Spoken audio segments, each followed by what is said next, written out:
Muy buenas tardes. Les doy la bienvenida a este curso taller del verano 2017.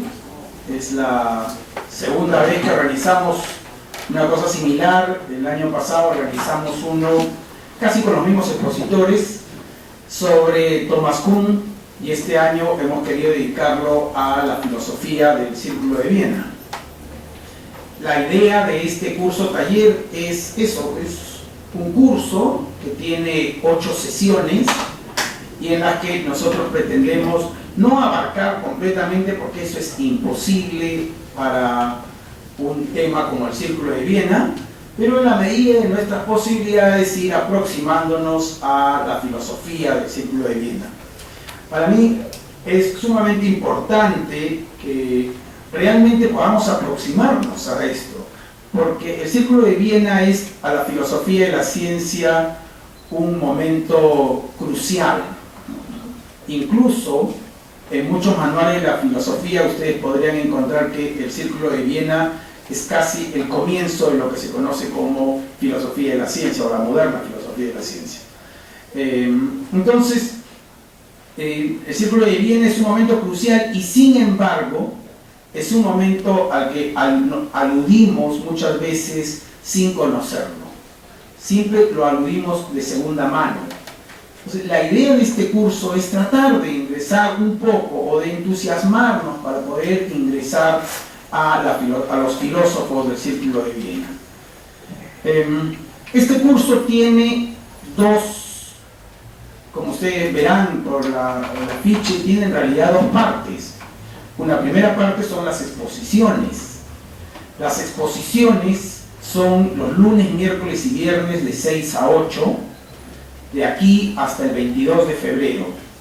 Las dos primeras sesiones están a mi cargo, que son básicamente las sesiones, digamos, introductorias, más informativas que filosóficas. Estoy tratando de presentarles también un poco la filosofía, pero estoy informándoles mucho de quiénes eran, qué hacían, cómo se reunían, todas estas cosas.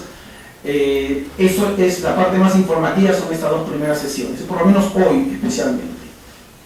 Después de eso tenemos los expositores que ustedes ven en el afiche. El día viernes nos acompaña el doctor Luis Piscoya.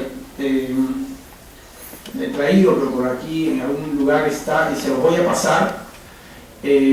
Están los títulos de cada una de las exposiciones.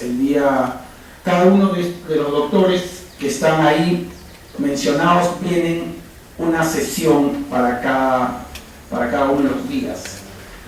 Todos terminan el 22 de febrero. Entonces, una parte del curso es las exposiciones, pero como ustedes verán, el certificado que nosotros estamos ofreciendo es por 40 horas. Y si tú cuentas las 2 horas que nos demorará, de 6 a 8, casi 3 horas pedagógicas, y cuentas a 40 minutos, igual no llegamos a las 40 horas. ¿Por qué ofrecemos un certificado de 40 horas? Porque junto con las exposiciones nosotros esperamos que haya un trabajo personal de los participantes. Es decir, que podamos ir leyendo los textos, que podamos ir trabajando los textos.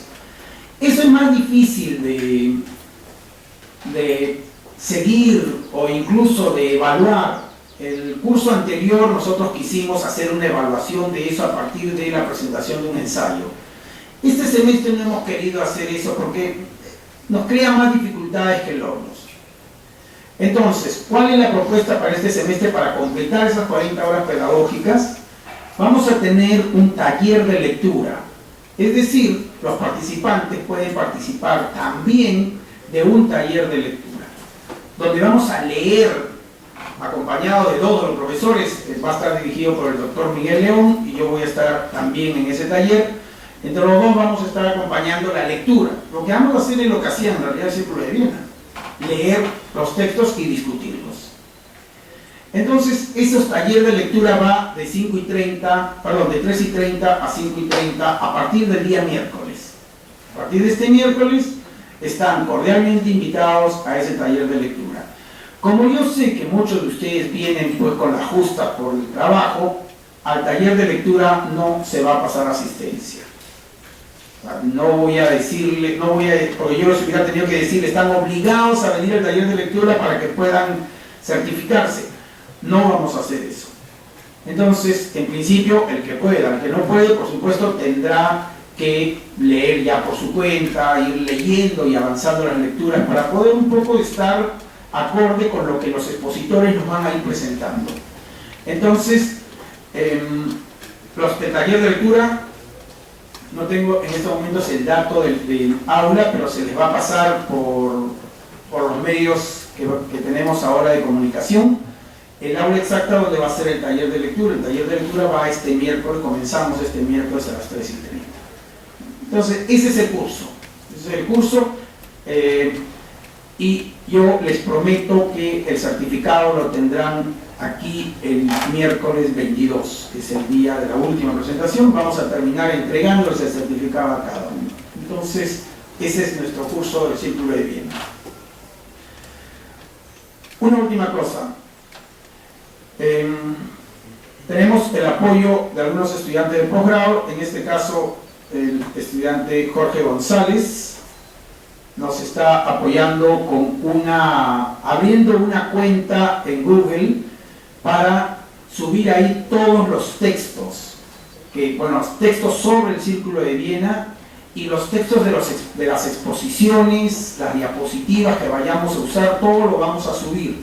Entonces él me está pidiendo que por favor dejen sus correos electrónicos. Si se han inscrito o no se han inscrito, no importa.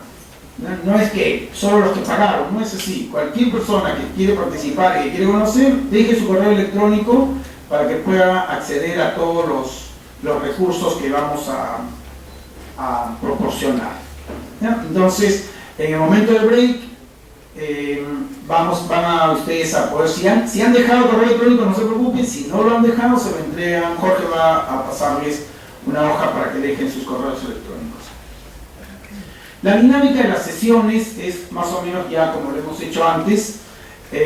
Comenzamos a las 6, hoy día dejamos un poquito de tiempo, 6:10, pero en general debemos de comenzar a las 6 y terminamos a las 7.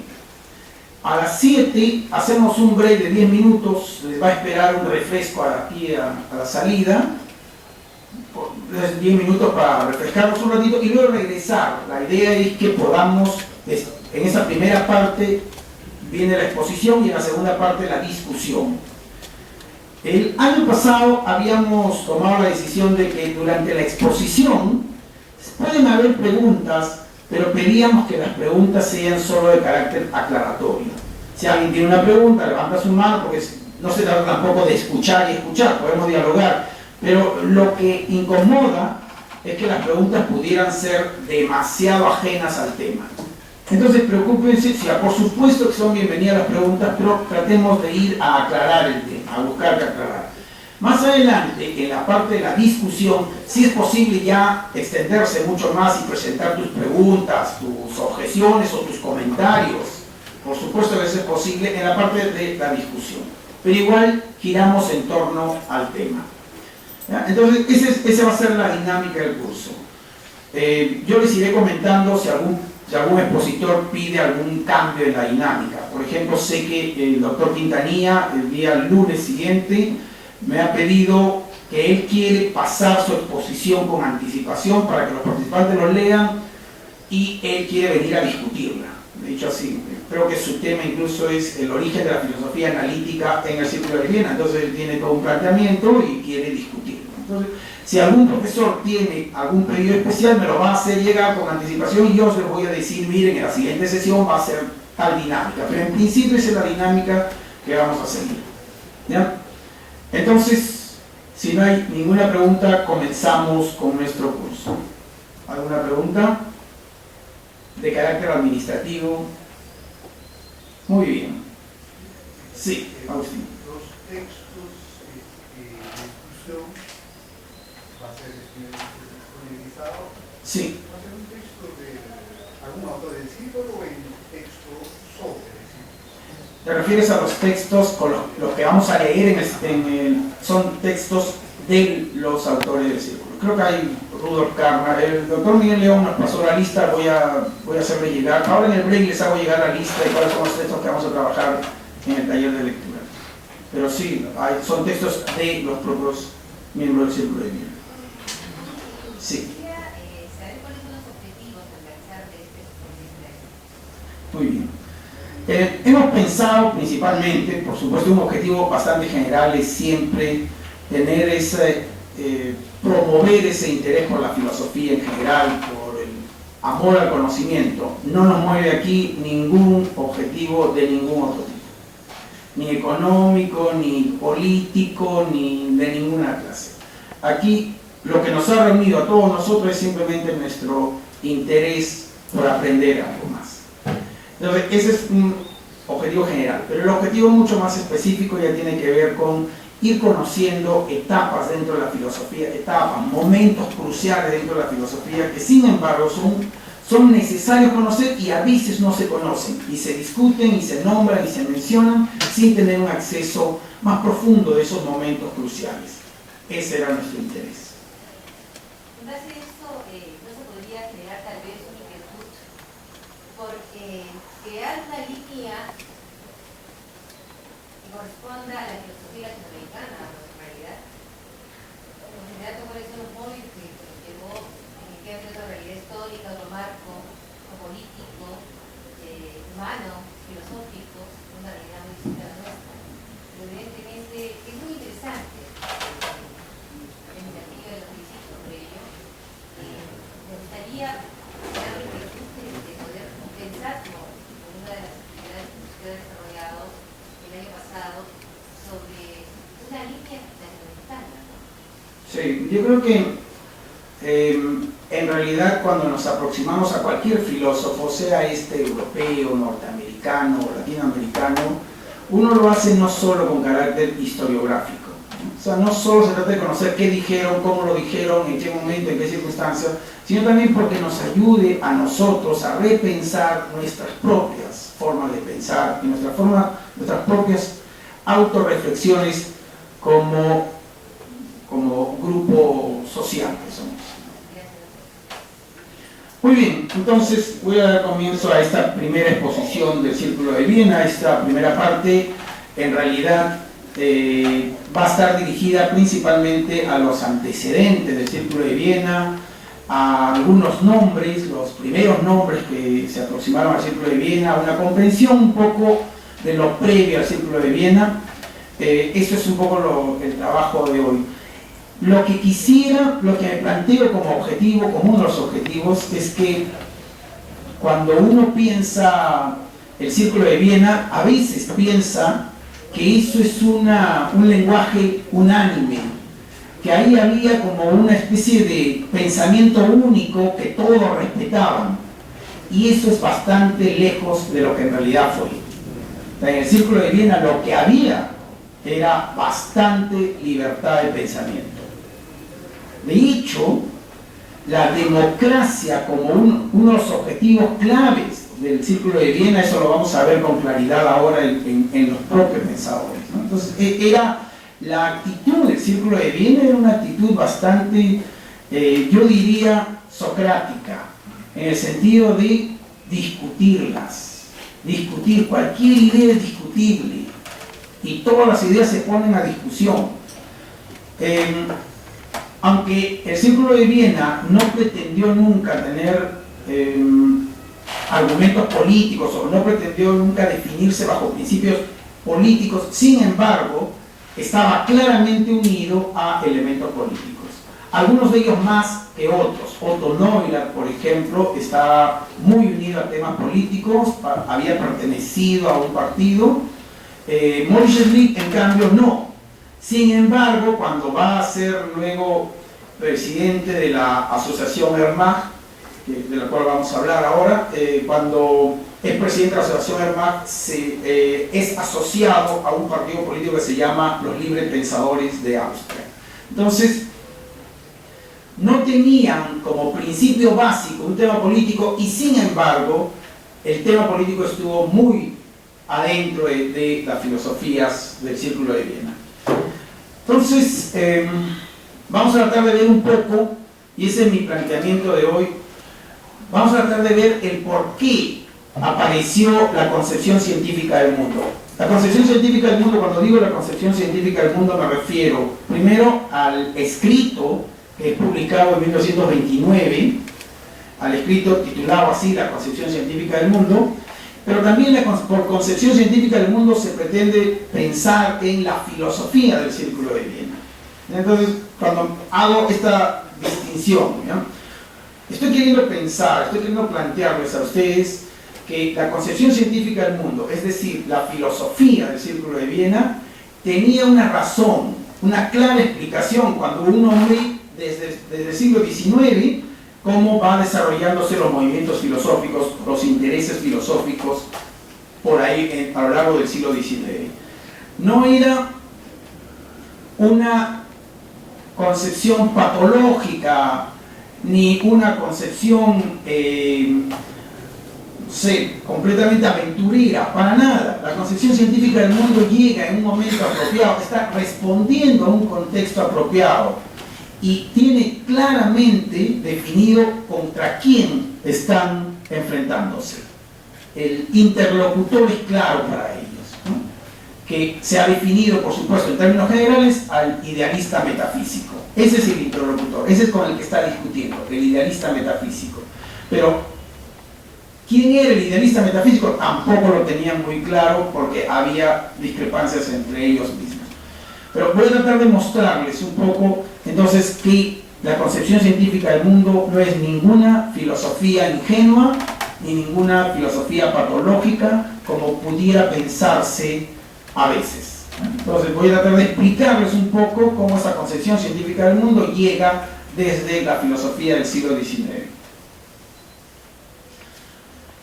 Cuando uno recorre los manuales de filosofía y encuentra el Círculo de Viena, normalmente van ustedes a identificar estos 6 postulados, estos 6 principios, como los principios básicos del Círculo de Viena. Así se conocen, ¿no? Cualquier manual de filosofía te va a dar estos 6 principios, ¿no? Son empirismo, que está acompañado de ese radicalismo antimetafísico, la inducción y el probabilismo, el lenguaje fisicalista, el verificacionismo, el atomismo lógico y el proyecto de ciencia unificada, ¿no? Esos son los principios básicos del Círculo de Viena.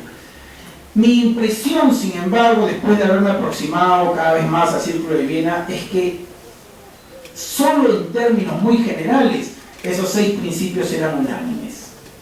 Solo en términos muy generales. Por ejemplo, aunque uno pudiera pensar, claro, uno lee así y uno dice, los del Círculo de Viena eran realistas metafísicos. Nosotros sabemos ahora incluir esos adjetivos que a veces incluso son peyorativos, ¿no? Y decimos, él es un realista metafísico para discutir de alguien que cree en el mundo externo independiente de las personas. Y a veces definimos ese realismo metafísico en el Círculo de Viena. Y ese realismo metafísico aparece cuando tú ves, por supuesto, inducción, cuando tú ves un lenguaje fisicalista, cuando tú ves verificacionismo. Cuando tú ves estos elementos, tú estás diciendo, estos son realistas metafísicos. Bueno, debo decirles que, sin embargo, el realismo también fue discutido en el Círculo de Viena. O sea, no había mucha claridad, no es que no había claridad, sino que no había unanimidad al hablar del realismo. Victor Klaff, que es uno de los primeros miembros del Círculo de Viena, por ejemplo, defendía un tipo de realismo que él denominaba un realismo crítico. Casi se va a parecer al Popper posterior, ¿no? Por ejemplo, en Victor Klaff y en muchos otros, en Neurath, por ejemplo, Otto Neurath, había una defensa de un realismo que estaba más asociado al coherentismo. O sea, realismo metafísico no había. De hecho, en muchos de ellos, el concepto de positivismo estaba opuesto al concepto de realismo metafísico. O sea, incluso se oponían realismo a positivista. no eran necesariamente idénticos. Nuestra mirada simple a veces hace pensar positivismo, realismo metafísico. Les estoy planteando esto para que vean que en términos generales y a partir de un manual uno puede decir que esos 6 eran los postulados básicos del Círculo de Viena, pero en términos de manual, cuando uno entra a la filosofía de ellos no es tan claro como parece. El verificacionismo también fue discutido, no solo de hecho lo discute Popper, sino que además va a ser discutido también por otros miembros del Círculo de Viena. La ciencia unificada fue un movimiento que apareció, bueno, hay dos formas de ver la ciencia unificada. La ciencia unificada a los comienzos del Círculo de Viena era esta idea de querer mirar a la ciencia en un solo conjunto, pero eso suponía, por ejemplo, que Otto Neurath miraba a la ciencia unificada como la superación de la dicotomía entre ciencias del espíritu y ciencias de la naturaleza. Para él la ciencia unificada significaba eso, superar la dicotomía entre ciencias del espíritu y ciencias de la naturaleza. E incluso Otto Neurath luchó muchísimo porque las ciencias sociales asumieran ese rol de ciencia, como cualquier otra ciencia. Entonces, para Otto Neurath, en un primer momento, eso significa ciencia unificada, pero más adelante, ciencia unificada va a significar monismo metodológico. Entonces, ¿qué significa ciencia unificada? Tampoco era unánime.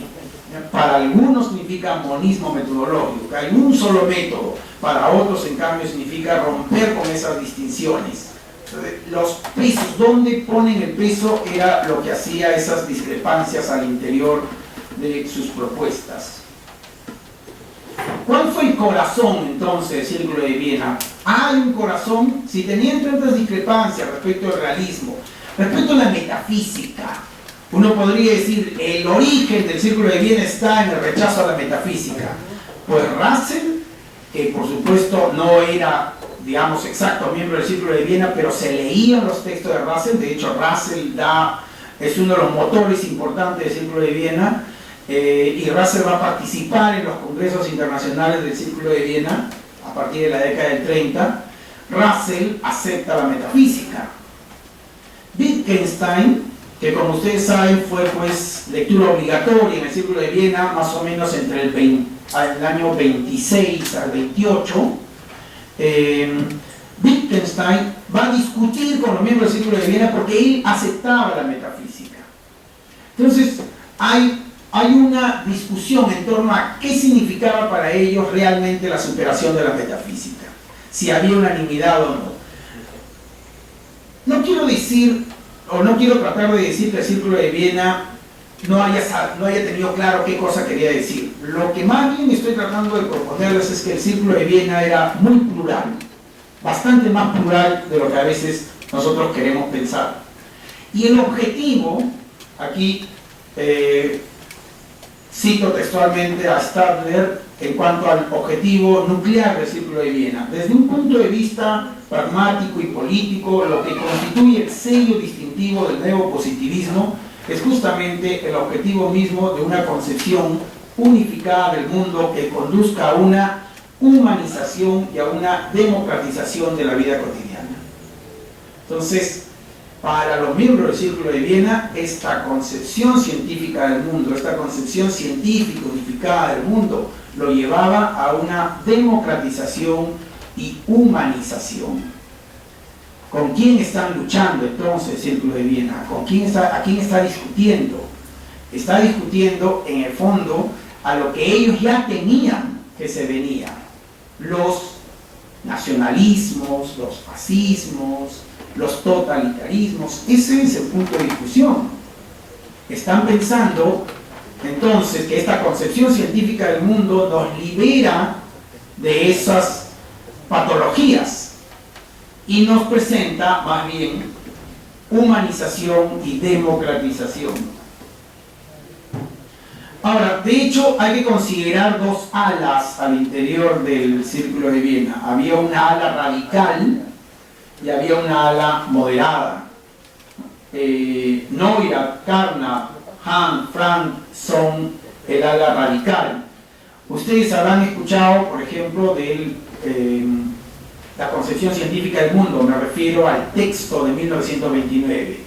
Pues el texto de 1929, en realidad, aunque aparece ahí como como la carta de presentación del Círculo de Viena, en realidad solo fue escrito por Carnap y Otto Loira.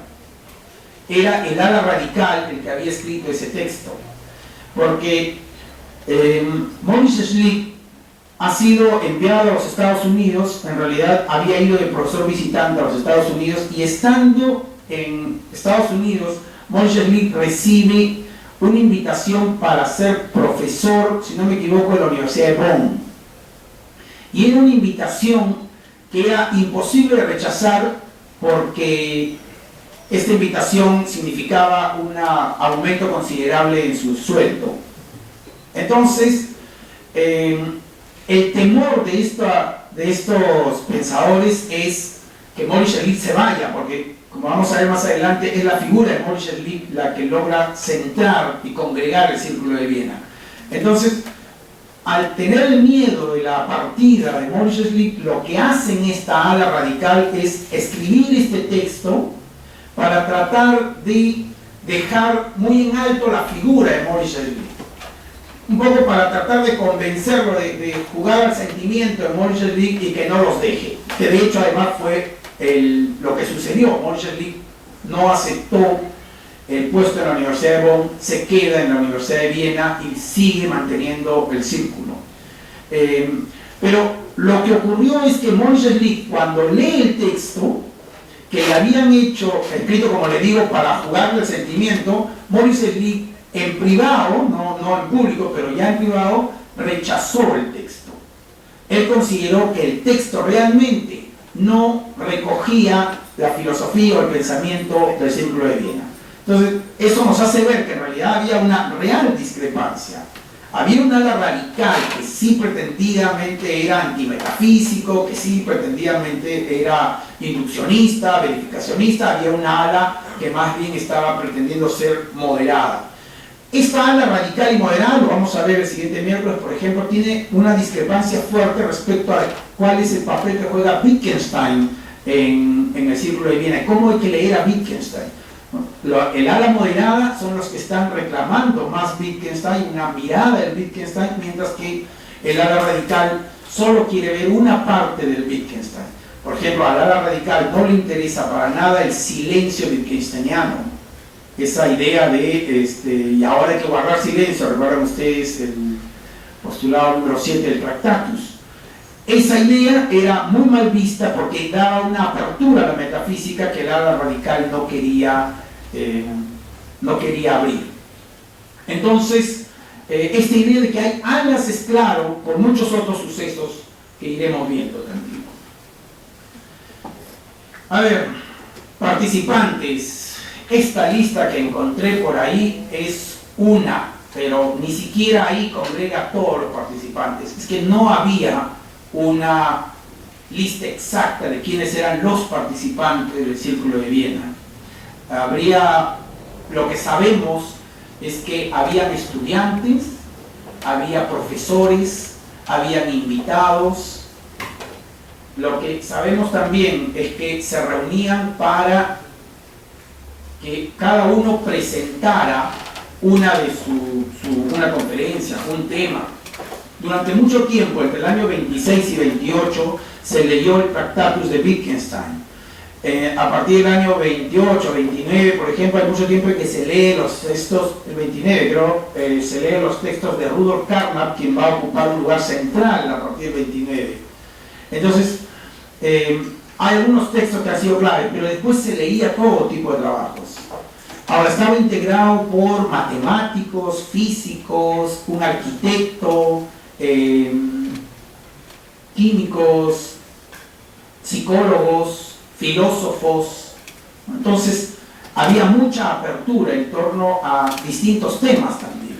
No había una sola forma de pensar o un solo tema, ni siquiera una sola disciplina.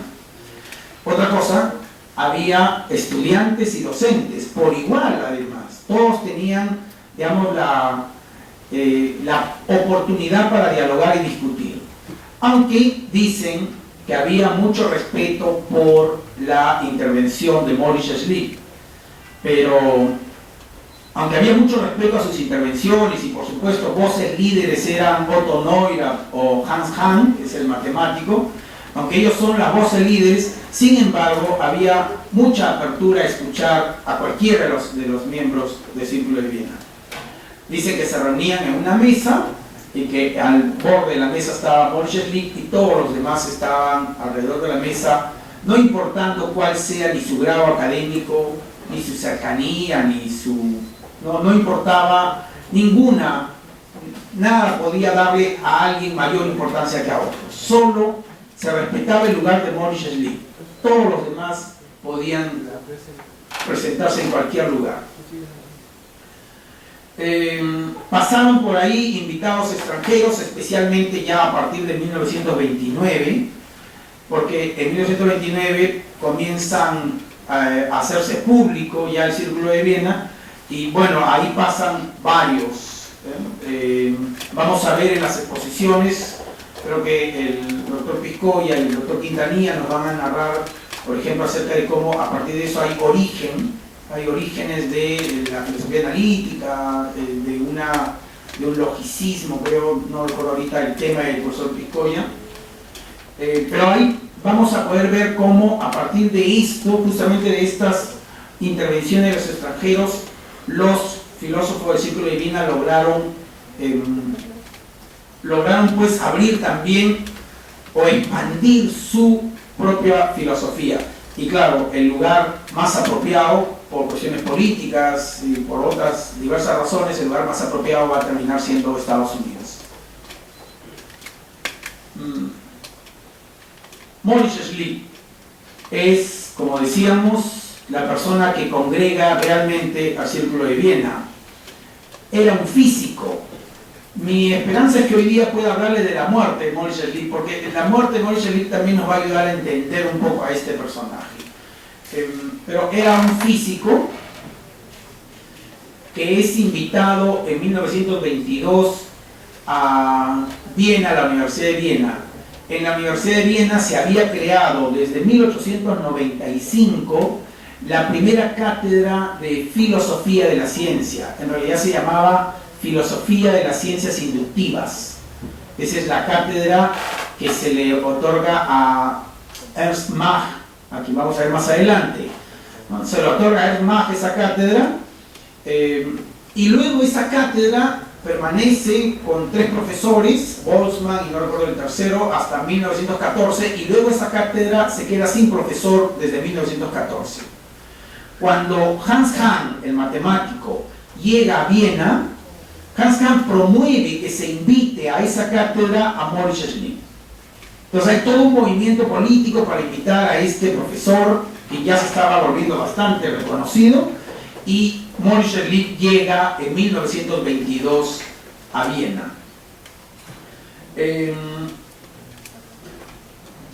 Círculo de Viena, incluso por eso también, por la imagen de este profesor, el Círculo de Viena también va a ser conocido como el Círculo de Schlick. Esta cita me pareció interesante, una cita textual de él: casi toda la filosofía es filosofía natural. Les decía que me parece interesante que veamos la muerte de Maurice Schlick, porque en realidad el que lo mata en 1936 es un estudiante del doctorado. Bueno, ya se había graduado, había sido estudiante de él y se había graduado de doctor. Después hablaremos de las causas de la muerte y todo esto, pero lo interesante no es la causa de la muerte, sino lo interesante es los escritos que vinieron después de la muerte de Maurice Schlick. Porque en los escritos hubo editoriales en los periódicos defendiendo el asesinato, defendiendo al asesino. ¿Por qué se defendió al asesino? Porque se consideraba que Maurice Schlick era propulsor de una filosofía que era que no reconocía, era una filosofía antirreligiosa. Entonces y que no reconocía la inmortalidad del alma, o que se había burlado de la inmortalidad del alma. Y en estas editoriales que les comento, había pues el presupuesto de que ese tipo de filosofías era peligrosa, y que en el fondo este asesino, no me acuerdo ahorita el apellido, Nol o algo así, este asesino en realidad casi le había hecho un bien al pueblo austro, porque habían eliminado pues a este promotor de esta filosofía antirreligiosa. Bueno, Maurice Schlick, y entre esas cosas dice que Maurice Schlick era un filósofo naturalista, ¿tá? Y que además ni siquiera había estudiado filosofía, sino que venía de la física. Bueno, en realidad muchas de esas cosas lo desmintió el propio hijo de Maurice Schlick. Maurice Schlick era un físico que estaba muy interesado en la filosofía, que sin embargo sí había sido religioso, o por lo menos había asumido una concepción religiosa. Había sido bautizado en la iglesia evangélica, y según investigaciones a raíz de su muerte y de estas acusaciones, él había hecho su aporte hasta el final de sus días, había hecho su aporte a esa iglesia evangélica en la cual había sido bautizado. Es asesinado por un estudiante nazi llamado Johann Nero. Así es. Bien, acá hay un texto de Carnap que me pareció interesante citarlo, por eso lo traje aquí. Esto es textual de Carnap. En el Círculo de Viena se vivía una, cito, actitud abierta y no dogmática de las discusiones. Cada uno de nosotros estaba dispuesto siempre a revisar sus opiniones o a dejar que algún otro lo hiciera. El espíritu común era el de un trabajo colectivo y menos el de la competencia.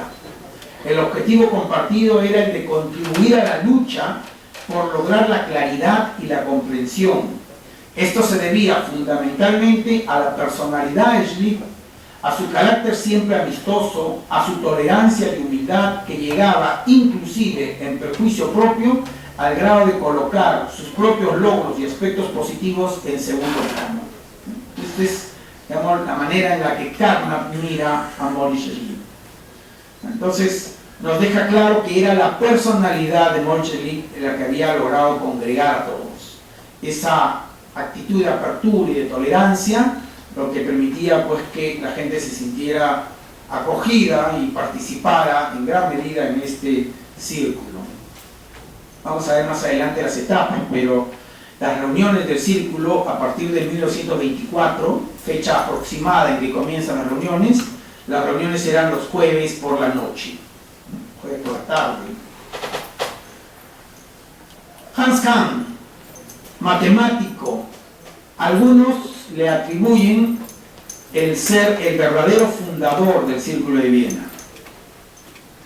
Lo que pasa es que el Círculo de Viena, cuando comienza esta reunión del Círculo de Viena, uno de los objetivos que tiene el Círculo de Viena es modernizar el positivismo.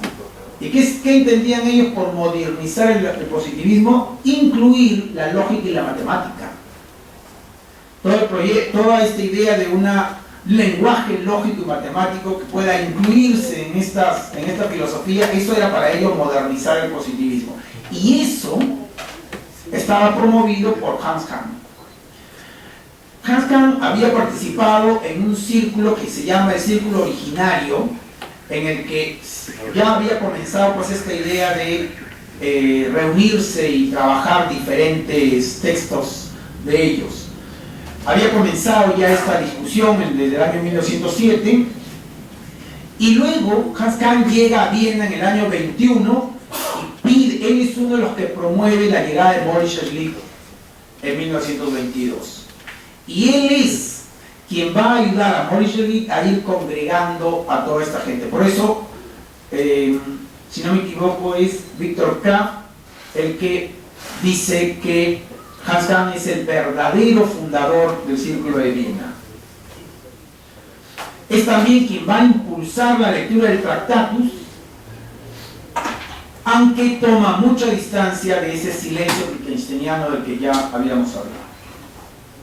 Otro personaje del Círculo de Viena, bastante reconocido, es Otto Neurath. Otto Neurath, más bien, es de una clara preocupación social. De hecho, su primera esposa era una feminista reconocida, con la cual había también trabajado en estos temas de luchas sociales. Él busca incluso una concepción ética, algo que va a ser discutible, ¿no? Porque en algunos casos, ustedes recuerden, una de las conclusiones del Tractatus, que algunos filósofos del Círculo de Viena van a asumir, una de las conclusiones del Tractatus es que de la ética ya no se puede hablar, porque la ética y la estética pasan a ese otro lenguaje, a ese otro ámbito en el que el lenguaje ya es ilegítimo. Sin embargo, Otto Neurath, miren, Otto Neurath sí tiene claramente una concepción ética. Y hay muchos, Otto Neurath y algún otro, van a buscar un objetivismo ético, un objetivismo de los valores. Otto Neurath, cuando esté en Estados Unidos, porque después ella se va a Estados Unidos, cuando esté en Estados Unidos, por ejemplo, va a estar muy cercano a los pragmatistas norteamericanos. Y justamente una de las cosas que hace aproximarse a Otto Neurath al pragmatismo, especialmente a John Dewey, es que van a compartir esa pretensión de conseguir una objetividad de los valores. Entonces, eso es uno de los aspectos de Otto Neurath. Además, promovía un holismo, una ciencia unificada. Él va a ser el principal promotor de la enciclopedia de la ciencia unificada, todo un proyecto grande editorial en la que se quiere publicar pues todos los textos que pudieran ayudar a la comprensión de la ciencia. Viktor Kraft, otro de los participantes del círculo originario, ese círculo que les dije que funcionó más o menos entre 1907 y, si no me equivoco, 1914, hay un círculo originario, un primer círculo. Ahí estaban Otto Neurath, Hans Hahn, Viktor Kraft. Estos primeros participantes del círculo estaban buscando ya, o por lo menos presentaban ya esa necesidad de confrontar sus opiniones. También tenía inclinaciones políticas, intereses políticos, como dijo acá, participa activamente en la difusión de la filosofía científica en el movimiento de educación popular. Las etapas del círculo. No vamos a verlos hoy día a las 4, voy a presentarles un poco de la primera básicamente. Estas son más o menos lo que podría llamarse las etapas del círculo. En una primera etapa aparece lo que se llama el círculo originario, que va desde 1907 hasta la Primera Guerra Mundial. El círculo originario. Están reuniéndose y ya están promoviendo esta idea de exponer, se promueven coloquios, simposios. De hecho, el círculo originario tuvo incluso más participación que el propio Círculo de Viena, a pesar que el Círculo de Viena tuvo gran movimiento, mucha actividad. El Círculo originario logró abarcar, creo, el 10% de todas las actividades filosóficas de la Viena en ese momento, mientras que el Círculo de Viena, más adelante, en 1920 y tantos, 29, logra solo abarcar el 7% de todas las actividades filosóficas. Entonces, la importancia del Círculo originario es alta. ¿Quiénes participan en ese círculo originario? Como le decía, Viktor Frank, este es Philipp Frank, Hans Hahn, Otto Neurath y von Mises.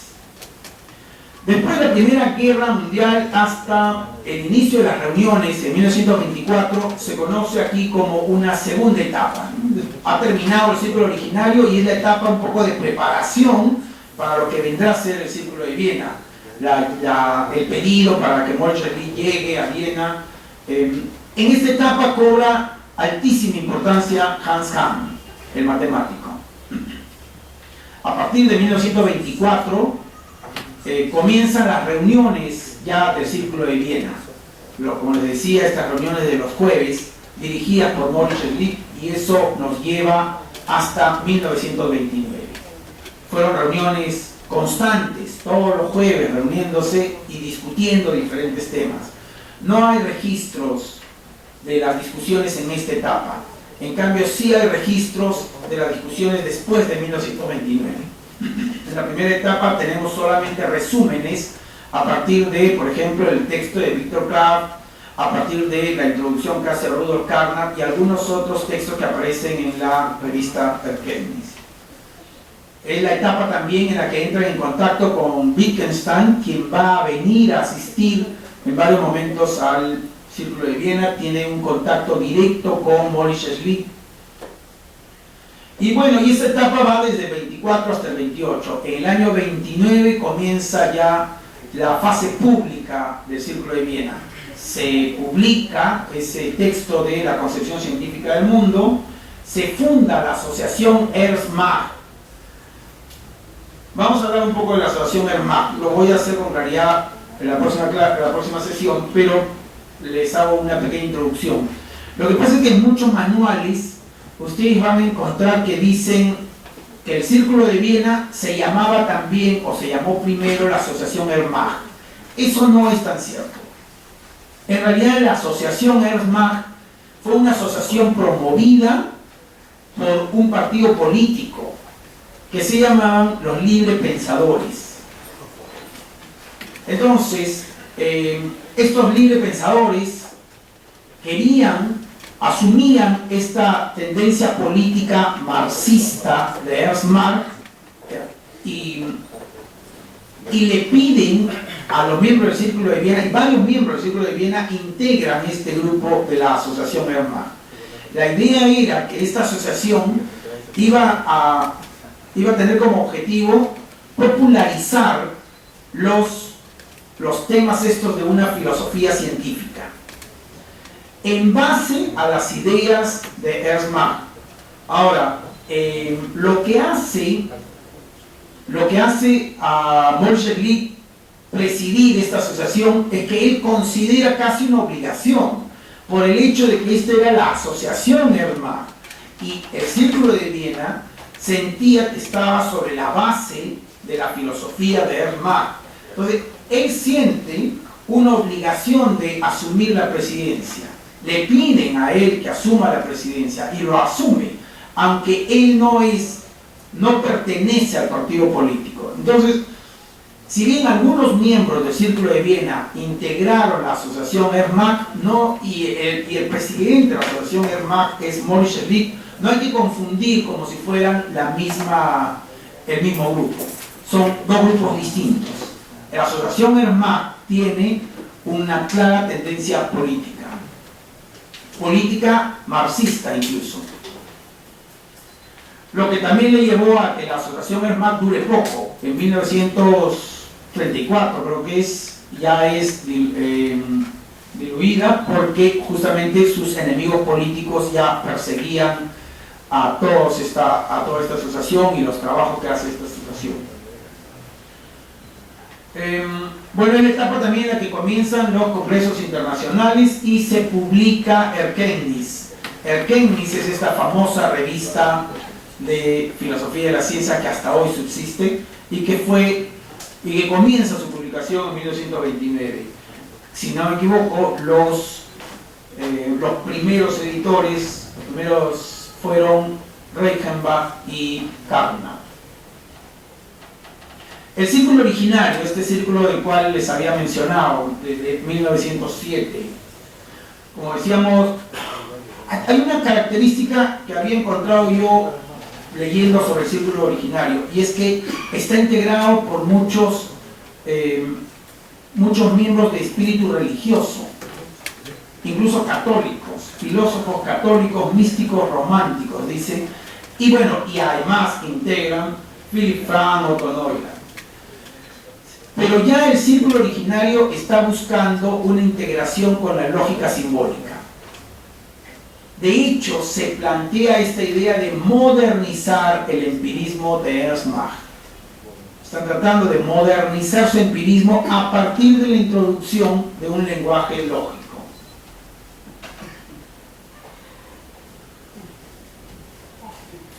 Se plantea la idea de, aquí comienza a surgir ya la idea de una concepción científica del mundo. Aunque ese va a ser el título del texto de 1929, en realidad ya en el círculo originario ya se planteaba esta idea de una concepción científica del mundo. ¿Por qué? ¿A qué estaban respondiendo cuando hablaban de una concepción científica del mundo? En realidad estaban enfrentándose a la idea de una visión. Porque la idea de una visión era como observar el mundo, objetivizar el mundo, y por supuesto era pretender asumir una posición o una visión metafísica. Entonces, una posición metafísica. Frente a esta idea de visión del mundo, ellos promueven la idea de una concepción del mundo, que no pretenda objetivizar el mundo, sino más bien representarlo, discutirlo, o tratar de entenderlo, comprenderlo, pero no esa pretensión de verlo. También en este círculo originario empieza a leerse y a introducirse a Bertrand Russell, especialmente sus principios de matemática, que ha sido ya publicado en 1910. Entonces ya comienza a introducirse las ideas de Russell. Esto es lo que les decía, la actividad altísima del círculo originario, de un total de 330 conferencias que se han realizado en Viena, en 330 conferencias de filosofía, el 10% corresponden a los miembros del círculo originario. Entonces tienen altísima actividad filosófica. Las posturas esenciales del empirismo lógico podrían decirse ya están formadas en el círculo originario: una actitud fundamentalmente empirista, un instrumental lógico formal, un convencionalismo en conexión con una filosofía holística de la ciencia, una actitud crítica hacia la metafísica, un monismo científico. Digamos que ya se está aclarando, o ya se está perfilando con claridad lo que va a ser el empirismo lógico. Veamos los antecedentes del círculo. Sé que les dije que teníamos que hacer un break, pero como lo de hoy día es bastante más informativo, voy a terminar y después haremos nuestro break para entrar a la discusión. Cuando se habla de la prehistoria, en el mismo texto de 1929, dicen que hay una prehistoria del Círculo de Viena, y cuando hablan de la prehistoria se refieren a tres movimientos filosóficos, como la prehistoria del Círculo de Viena: la Ilustración inglesa, el pragmatismo americano y el liberalismo vienés, que está además asociado a estos movimientos políticos como el de la reforma escolar y de la educación popular, o el movimiento ilustrado.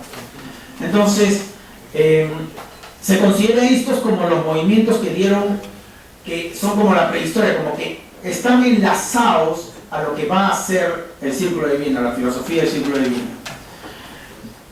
Sobre el pragmatismo americano, al parecer conocían el pragmatismo americano, se habían leído ya algunos textos del pragmatismo americano, pero quien verdaderamente va a unir estos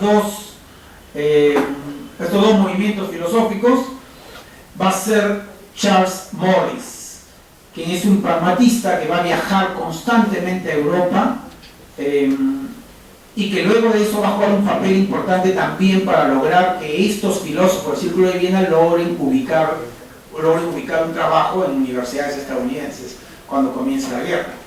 Entonces, hay un contacto rápido con el pragmatismo. Veamos dos nombres importantes en esta prehistoria del Círculo de Viena. Bolzano, un cura, un sacerdote católico de comienzos del siglo XIX. Es interesante este tema porque a Maurice Schlick le dije que es acusado de promover una filosofía antirreligiosa. De hecho, al Círculo de Viena se le considera una filosofía antirreligiosa, y sin embargo yo les presento como antecedente a un cura católico Y les digo que en el círculo originario había muchos individuos que eran más bien de tendencia claramente católica. Entonces, es extraña la relación que tiene el Círculo de Viena con las ideas religiosas. Bien, Bolzano era un sacerdote reformador social, quien concibe la idea de Bolzano, y es lo que me parece que quiero resaltar, es que toda esta filosofía científica para Bolzano era una forma de llevar un progreso social, porque su preocupación era principalmente social. Entonces, la idea de poder desarrollar una filosofía científica, una filosofía de la experiencia, que va a ser, como les digo, la base de lo que viene después en el empirismo lógico, sin embargo está asociada a esta idea. Buscar un estado de bienestar optimizado con una justa distribución de la propiedad. Aunque ese es el tema de Bolzano, su preocupación por una filosofía científica que lo lleve a una nueva forma de sociedad más justa, sin embargo la recepción de Bolzano en el Círculo de Viena es básicamente por sus temas de lógica y matemática. De hecho, Hans Kahn publica varios escritos de Bolzano en 1921 y luego de eso se van a escribir reseñas sobre Bolzano en la revista Erkenntnis. El otro personaje importante después de Bolzano, en esta línea que va a desarrollarse hasta el Círculo de Viena, es Franz Brentano. Bueno, para nosotros en general ya debe ser un poco más conocido Franz Brentano. Franz Brentano, como ustedes sabrán, fue el maestro de Husserl. Y entonces es interesante cómo Brentano aparece aquí como una especie de tronco común de la filosofía austriaca, de donde va a derivar la fenomenología y de donde va a derivar el Círculo de Viena.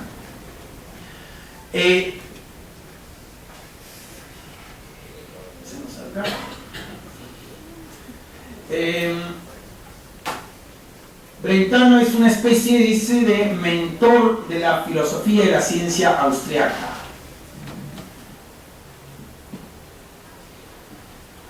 Según Chisholm, Brentano está asociado a estos temas. No son temas sencillos, porque él habla de complejos temáticos. La intencionalidad, que fue, como ustedes sabrán, el tema del cual recogió Husserl, la filosofía de la evidencia y la crítica del lenguaje y metafísica analítica. Ahora, la crítica de Brentano es principalmente a Kant. En realidad, cuando están criticando a la filosofía metafísica o a la metafísica, siempre se están dirigiendo a Kant. Es la filosofía de Kant, el a priori kantiano. En el texto de la concepción científica del mundo aparece además varios párrafos dedicados justamente a criticar esta filosofía kantiana.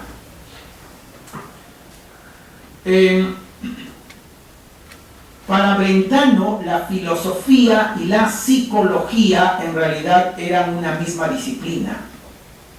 De hecho, tenía una visión que, según Stadler, tenía una visión que anticipa el evolucionismo genético de Piaget, porque la visión de Brentano, la visión que tiene de la psicología de Brentano, la visión de Brentano es una visión, o está tratando de entender a los fenómenos psíquicos de la misma forma que los fenómenos físicos. Rechaza la distinción entre ciencias naturales y ciencias del espíritu, lo que más adelante va a derivar en el Círculo de Viena en esta defensa del monismo metodológico. Dos citas de Brentano en su texto de habilitación de 1866.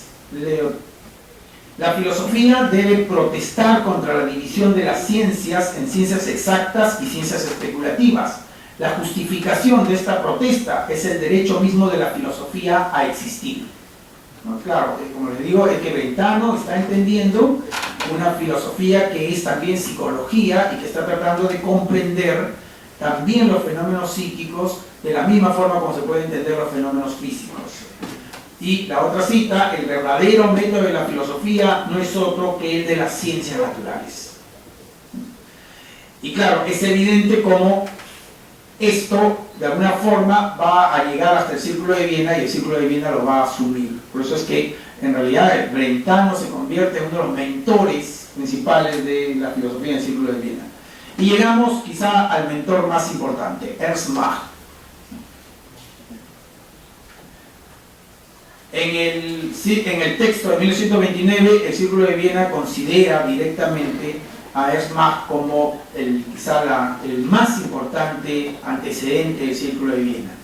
Ernst Mach es el profesor para el cual fue creada esa cátedra de filosofía de las ciencias inductivas, esa cátedra en la que después va a llegar Maurice Schlick. Era un filósofo que en realidad había estudiado medicina, había estudiado física, matemática, no sé si había logrado una habilitación en filosofía, pero se dedicaba a la filosofía. Era de línea política marxista, y Lenin le dedicó un texto, no con agrado, más bien fue un texto en donde pretendió criticar la filosofía de Mach como una filosofía burguesa y reaccionaria, o como un tipo de marxismo burgués reaccionario, decía Lenin. Concebía una estrecha relación entre la vida cotidiana y la ciencia. Entendía Mach que el trabajo de la ciencia, la investigación de la ciencia, no es diferente de la investigación que podemos hacer nosotros en la vida cotidiana. O sea, no hay ningún método especial, es simplemente el método de buscar la verdad. De hecho, y eso también parece anteceder a Piaget, de hecho, en muchos de sus escritos él hace referencia, sus investigaciones están referidas a sus propios hijos. Está tratando de entender a sus hijos para poder, a partir de eso, hacer toda una reflexión de epistemología o teoría de conocimiento. Estudia medicina, fisiología, matemática y física. Llega a ser rector de la Universidad de Praga. Bueno, acá tengo una cita bastante larga, pero quisiera leerlo rápidamente. Poco a poco comienza a imponerse la concepción que considera que la ciencia tiene que limitarse a una representación sinóptica de los hechos y que conduce, en consecuencia, a la eliminación de todas aquellas suposiciones ociosas y no controlables por medio de la experiencia, sobre todo las de la metafísica, en el sentido kantiano. Si uno se atiene a este punto de vista, en las más amplias esferas de lo físico y psíquico, lo que se obtiene es, en un primer paso, la concepción de las sensaciones como elementos comunes de todas las vivencias físicas o psíquicas posibles. Este es un tema recurrente en la filosofía de Ernst Mach, las sensaciones. Y es interesante porque él trabaja el tema de las sensaciones como si fuera la base de la concepción de lo psíquico. Y las sensaciones pueden ser trabajadas a partir de la física. Esa era un poco la pretensión del trabajo de Mach. Estamos quedando sin energía. Bueno, en realidad puedo terminarlo dentro de un momento. Vamos a hacer un break, 10 minutos, y volvemos aquí. Termino yo la presentación y entramos a la discusión directa. Entonces, 10 minutos de descanso.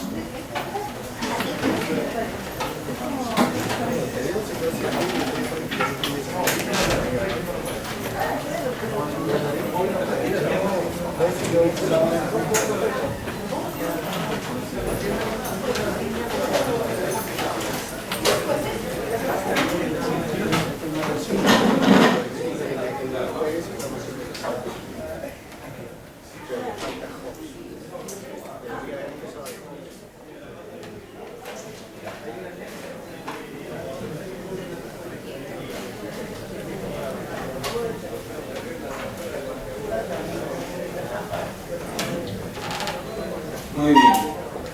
Voy a avanzar más rápidamente, me quedan ya muy poco, para terminarlo de una vez y poder entrar a una conversación con ustedes.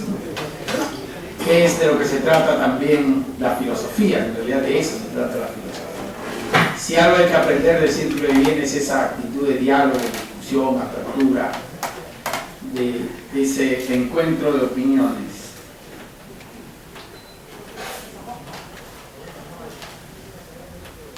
Estábamos viendo a Ernst Mach como un antecedente directo de la filosofía en el Círculo de Viena.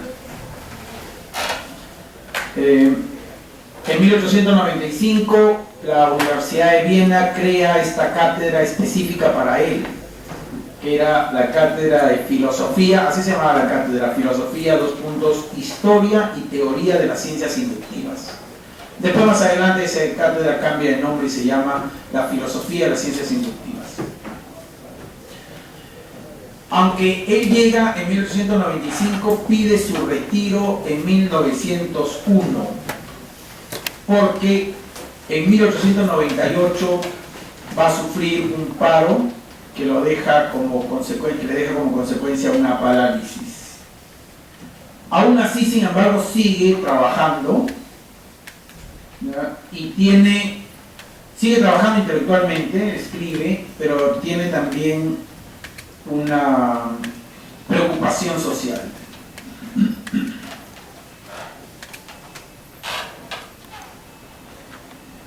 Hay esta idea de que en realidad en el Círculo de Viena hay esta idea de que Ernst Mach ya significaba una superación respecto del positivismo de Augusto Comte, pero a pesar de que se considera ya una superación, sin embargo Ernst Mach todavía necesita ser actualizado. De hecho, el propio Mach había definido a su filosofía como empiriocriticismo. Así es como se conoce su filosofía. Entonces, empiriocriticismo. Entonces, en el Círculo de Viena se entiende que la filosofía de Mach todavía, sin embargo, puede ser actualizada. ¿Cómo se puede actualizar la filosofía de Ernst Mach?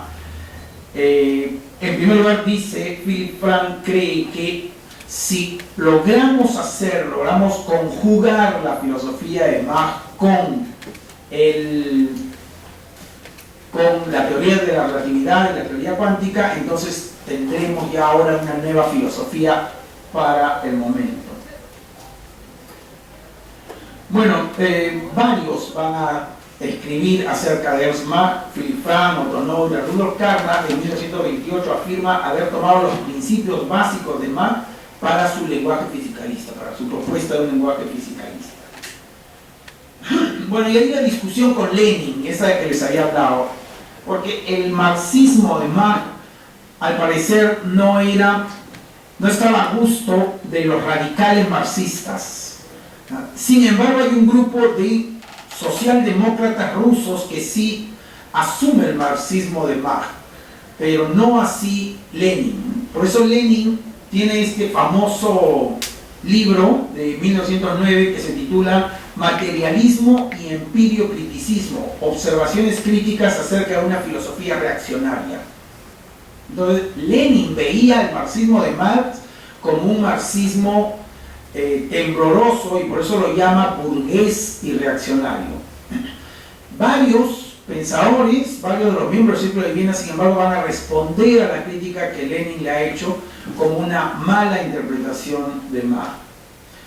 A partir de eso, también por el marxismo de Mach, en Austria se habla de una epistemología marxista y se refiere justamente a Ernst Mach cuando se habla de esa epistemología marxista. Einstein decía sobre Ernst Mach, en su obituario decía: por lo menos en lo personal puedo decir con certeza que los impulsos directos e indirectos a mi trabajo los debo a Hume y a Mach. Entonces era un autor que realmente había causado una enorme impresión en los pensadores de comienzo del siglo XX. Podríamos hablar de dos grandes tradiciones en la filosofía austriaca, una tradición que va de Bolzano, Brentano y que llega hasta el empirismo lógico, ¿no? Hay Esta tradición bolzano-brentano es la tradición que se pega mucho más al lado de la lógica y al lado de la matemática, o al lado de la psicología también.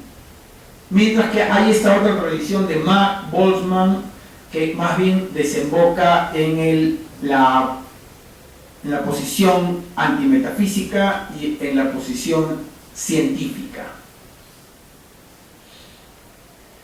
Bueno, iba a hablarles de la muerte de Maurice Lee, pero les dije que eso lo vamos a dejar para la siguiente sesión. Les voy a más bien a dar la palabra ahora para que podamos dialogar. El momento para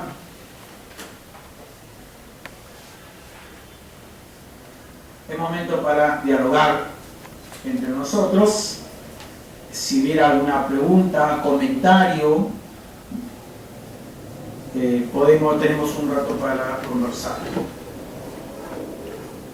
Levanten la mano nomás y se les va a entregar el micrófono. Un segundito. Hay 3. Miguel, Agustín, Robinson, Verónica, Ángel. 5. Entonces en ese orden. Buenas noches. Interesante la ponencia, profesor. Quizá una de las cosas que podría en parte caracterizar el pensamiento del positivismo lógico es la distinción entre contexto de descubrimiento y contexto de justificación, ¿no? Tanto en Carnap y en Reichenbach y en otros. Y sin embargo, hasta donde tengo entendido, eso tampoco era una suerte de valor entendido, idea común, sino que quizás podríamos decir, y siguiendo lo que tú has propuesto, eso era, digamos, la propuesta del ala dura y no necesariamente de otros sectores dentro de lo que es ahora el círculo de Viena. Como de cara a un legado, por decirlo así, que creo de lo que es para la filosofía de hoy,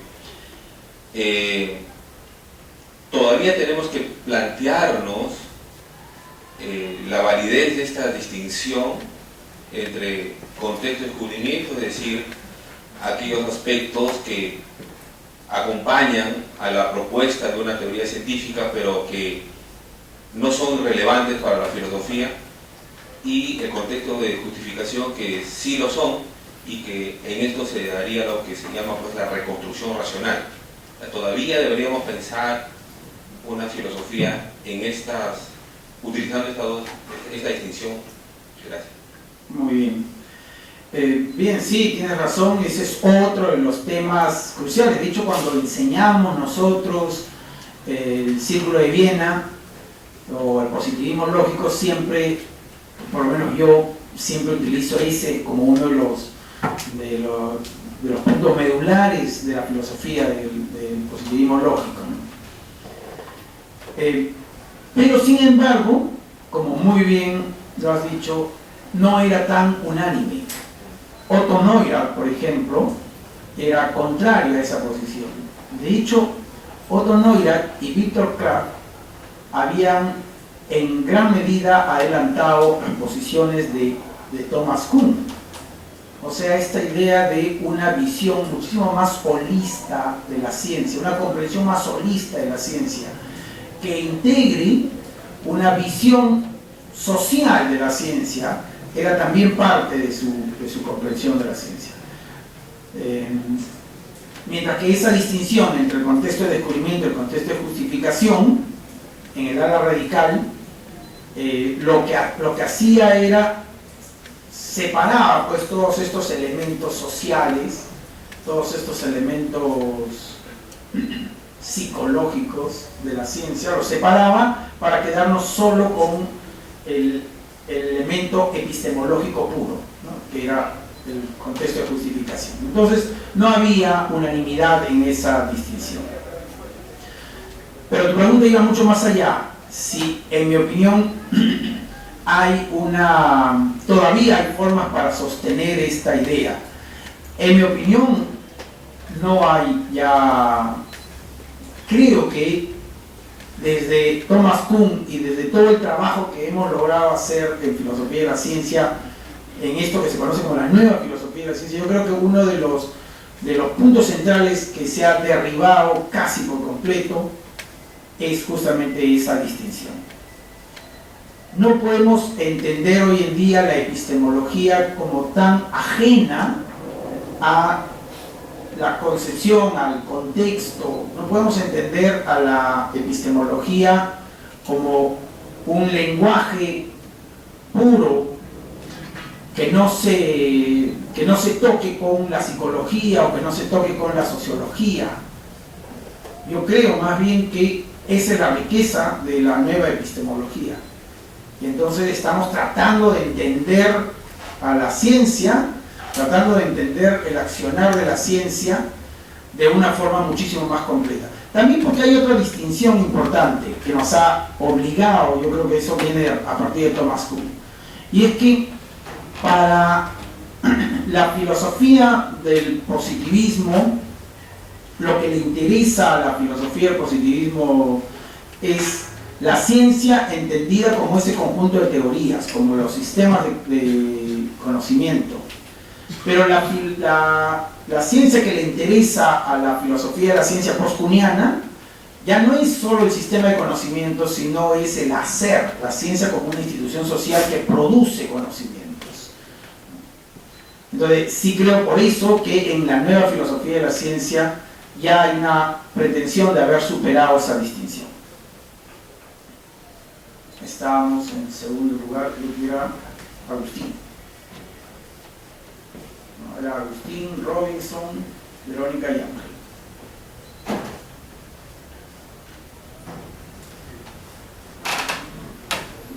Gracias. Bueno, creo que estamos en los comienzos, ¿no? Aún los discursos están entrando débilmente. Yo solo quería resaltar cuando el protocírculo que se formó, estos integrantes eran muy jóvenes. Por ejemplo, Noira nació en 1882 y este protocírculo se dio en el 2006-2007, apenas con 23 años. Claro. Igual era del mismo época, Frank. Entonces, como que esto se ha ido trabajando hasta 2017-18, hasta que se dio la Primera Guerra Mundial. Entonces, lógico, en ese ambiente el círculo, es decir, ese círculo no solamente era, según ese libro que leemos de Fritz Stadler, ¿no? Había muchísimos círculos, matemáticas, siempre con filosofía, ¿no? Y había jóvenes que iban aquí, allá, y como que eso generaba pensamiento, ¿no? Y yo creo que en ese sentido es interesante cómo hacer eso, porque esos mismos ejemplos, por ejemplo, si aquí en San Marcos tomamos grupos para acá, para allá, muchos jóvenes se integran y la riqueza, ¿no? Y estos tipos se tornan eminentes filósofos, ¿no? Eminentes físicos. Era ser filósofo y físico también, ¿no? Tenían ambas formaciones, ¿no? Entonces tal vez uno tiene que ganar ese ejemplo y tal vez cómo podría ser productivo ese tipo de saber, ¿no? Practicar eso, ¿no? Un punto eso, ¿no? O otro, por ejemplo, en español tenemos dos frentes, ¿no? Ese de Fritz Stadler y de Georg Reich, sudamericano, me les pasé en versión digital. Incluso ese de Reich traducieron, ¿no? En Argentina, traducieron en 2009, cómo la Guerra Fría transformó la filosofía de la ciencia, ¿no? Es un texto, fue traducida. Y ahí, por ejemplo, Reich ve totalmente politizada el círculo de Viena, ¿no? Entonces él explora más esa parte y reivindicando, por ejemplo, la línea del grupo de Otto Neurath, porque, por ejemplo, usted dice que la línea radical y la línea moderada, ¿no? Según la historia de la Valletería, no había línea radical ni moderada, sino que había a la izquierda y a la derecha, ¿no? Entonces, ahí entre la Cámara, uno que trataba de conciliar ambas, ¿no? Entonces, yo creo que esas lecturas nos va permitiendo realmente cuál fue el papel del ciclo de vida. Seguramente vamos a conversar y hablaremos más sobre todo lo que llaman. Muchas gracias, Agustín. Yo tengo varios comentarios, no los puedo hacer todos, pero varios comentarios sobre lo que has dicho. En realidad tienes razón, la juventud de ellos, no me había percatado, pero eran bastante jóvenes cuando se inició el círculo originario. Me hace pensar en Riverson, que decía que en realidad todo filósofo tiene una intuición que a lo largo de toda su vida lo que vas haciendo es desarrollarla, ¿no? Quizá fue eso, en realidad, aunque uno pueda hablar de una primera etapa, una segunda etapa en el pensamiento de un filósofo, hay una intuición que va siguiéndose, ¿no? Y en ellos, al parecer, esta fue el comienzo de esta intuición. O sea, comenzó desde muy joven esa intuición y la han ido desarrollando y desarrollando. Pero esto nos lleva a una parte de tu comentario que me pareció también importante, y es que ¿qué cosa llevó entonces a esa intuición? ¿Por qué se formó esa intuición? ¿Por qué se promovió esa intuición en el Círculo de Viena? Yo creo, en los miembros del Círculo de Viena, yo creo que en realidad esta necesidad de una concepción científica del mundo era porque esta concepción científica del mundo les permitía a ellos superar estas visiones que ellos consideraban pues antidemocráticas, antihumanas, ¿no? Entonces era una cuestión política, ¿sí? Era tratar de superar esas visiones totalitarias, por eso les decía.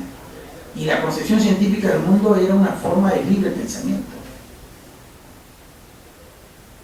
A ver, Royce.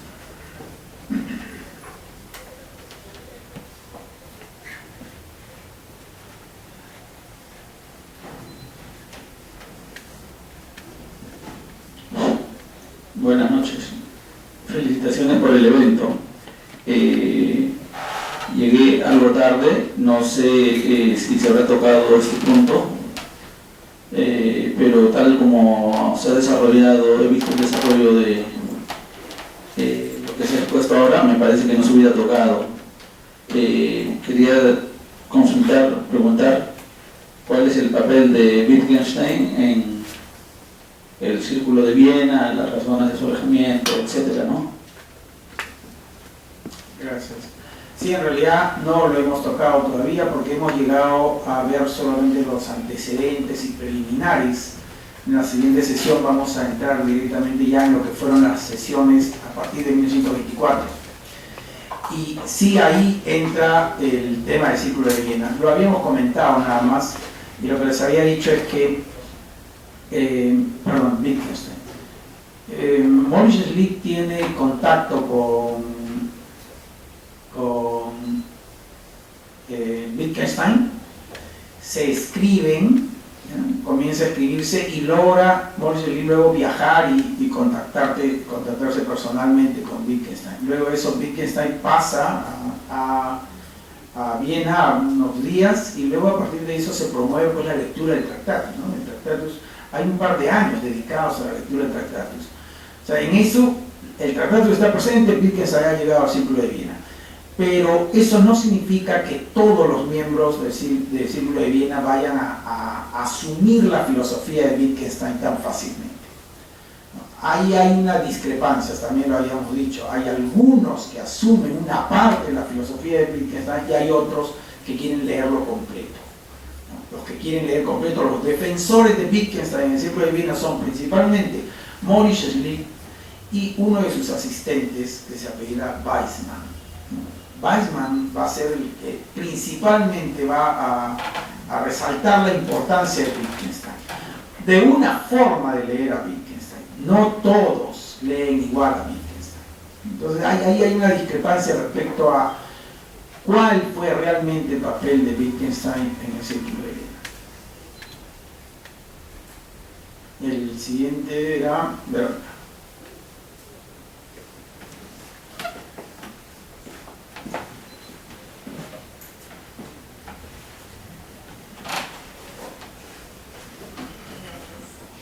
Buenas noches, reitero mi agradecimiento y felicitaciones por el evento, doctor Orozco. Cuando hablamos del Círculo de Viena y se relaciona como punto de partida la fuerza socrática, evidentemente hablamos de la mayéutica. Una mayéutica que nos invita a tener una postura propia del amor a la sabiduría, con una posición también lejana hacia intereses personales y egos personales y de luchas de tratar de imponer un punto de vista como si fuera el verdadero. Evidentemente, lo que yo he podido captar es que la gran apertura y sobre todo la invitación multidisciplinaria de todos los que intervenían en el Círculo de Viena era bastante enriquecedora. Me entusiasma mucho el hecho de hablar, de escucharlo, en cuanto a la necesidad de crear una nueva epistemología. Evidentemente yo pregunto si acaso la creación de esa nueva epistemología no requiere también la creación o la toma de conciencia de la postura del filósofo comprometido, ¿no? Liberado de egos, liberado de intereses personales, y que solamente tenga la necesidad o el deseo de poder llegar a un punto medio donde sea factible el poder romper esa doble dicotomía de percepción dada por el hombre en cuanto a lo físico y a lo metafísico, ¿no? Y asimismo también en cuanto al problema que decía Shakespeare, o sea, to hear not limit as a question, ¿no? Y evidentemente esto conlleva una reflexión hacia el conflicto de la dicotomía entre el ser individual y el ser social, ¿no? Esto, además, dado, porque es muy rico, o sea, discutir con altura, ¿verdad? Las diferencias con altura, respetando posiciones y tratar de enriquecerse, que era prácticamente la célula de la mayéutica. Yo creo que eso es lo que hace precisamente maravilloso la existencia de este círculo, que evidentemente por motivos netamente políticos o por el nazismo, tengo entendido, se disolvió en su momento. Entonces, ¿no es acaso que ese taller que todos estamos presentes ahora nos debería inducir hacia ese tipo de reflexión, doctor? Gracias, Verónica. Yo coincido plenamente con lo que estabas diciendo. Me hace recordar ahorita la intervención de Agustín. Agustín nos recordaba que en la época no solo estaba el Círculo de Viena, el Círculo originario, estaba el Círculo de los matemáticos, estaba la Asociación de Monistas, la Asociación de Libres Pensadores. Entonces había esta idea de realmente congregar, reunirse, discutir. Era una actitud. En alguna parte del texto de Stadler dice incluso que se había superado, o se pretendía en Austria superar la idea del filósofo que se esconde solito a trabajar en su biblioteca. La idea de la filosofía que se estaba desarrollando era de la discusión, y como tú muy bien lo has dicho, el corazón mismo de la mayéutica socrática, la discusión. Eso es hacer filosofía. Y en ese sentido sí estoy totalmente de acuerdo contigo en que esto es una enseñanza, más allá de solo conocer el Círculo de Viena, también es aprender del Círculo de Viena, de esto, de que eso es la auténtica forma de hacer filosofía, no esas filosofías que se encierran o que reducen o que separan, sino más bien esas filosofías que congregan, ¿no? Sí, estábamos Ángel y después Paul.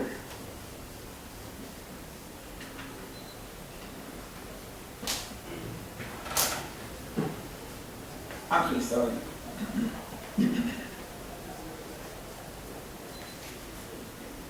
Bien, felicitaciones por el evento también. Yo tengo un comentario y una pregunta. A mí me parece, no he sentido que estemos siendo bastante justos con el aporte más de físicos y matemáticos a la concepción científica del mundo. Tengo a veces la impresión que la filosofía busca apropiarse, en este caso, exclusivamente en este caso, de un aporte que no hizo. Es un aporte más de físicos y matemáticos que entran en temas filosóficos sin ser filósofos de carrera. Y creo que la mayoría de la gente del Círculo de Viena está en esa línea. Yo creo que sería bueno resaltar este aspecto, este aporte de la física, de la matemática, a tratar de tener una visión científica del mundo en un contexto todavía bastante complicado, que llevó a la muerte de Maurice Schlick, que es el contexto donde Alemania vive pues el predominio de una visión metafísica. Entonces, los filósofos no es que hacen un aporte, no son filósofos que están haciendo un aporte o están discutiendo, son físicos y matemáticos que están teniendo una visión, es cierto, filosófica. Y por eso que, claro, no puede decir, bueno, no es necesario ser filósofo para hacer un aporte, defender una visión científica del mundo. Nos habría gustado más bien encontrar ahí a filósofos de carrera, pero a veces como filósofos o como interesados en la filosofía nos apropiamos de algo que no es probablemente un aporte. Eso no significa desmerecer, obviamente, que ahí toda la filosofía está implicada allí también. Y una pregunta es, Richard, hoy día los filósofos, los interesados en la filosofía y la ciencia, ¿qué tan preocupados o qué tan atentos están en enriquecerse o en formarse o en aprender del aporte de la visión de la física y de la matemática? Ya Mario Bunge ha hecho varios cuestionamientos a filósofos interesados en la filosofía y la ciencia, pero sin preocuparse por una formación en lógica, en matemática o en física.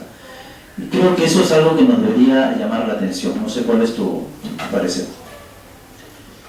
Sí, creo que por ahí hay algunos que tienen la habilitación en filosofía, pero de hecho la idea misma de que la filosofía sea una disciplina es una idea que se está desarrollando recién. Entonces, el hecho de que ellos sean físicos y ya son llamados a una especialidad de filosofía, a una cátedra de filosofía, era más o menos normal en la época, digamos, porque no hay todavía esa concepción de separar tan grandemente las disciplinas.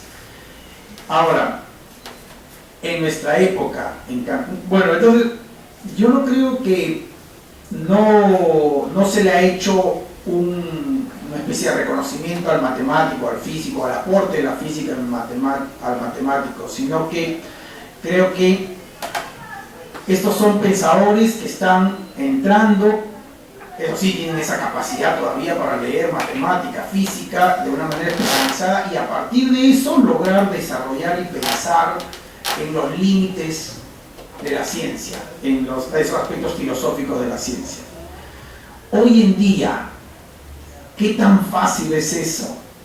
Cuando las disciplinas han logrado una especialización altísima, es muy difícil, no digo imposible, pero muy difícil lograr entrar en eso, en ese trabajo ya interdisciplinario, o sea, poder que un filósofo puede interesarse, creo que la mayoría de nosotros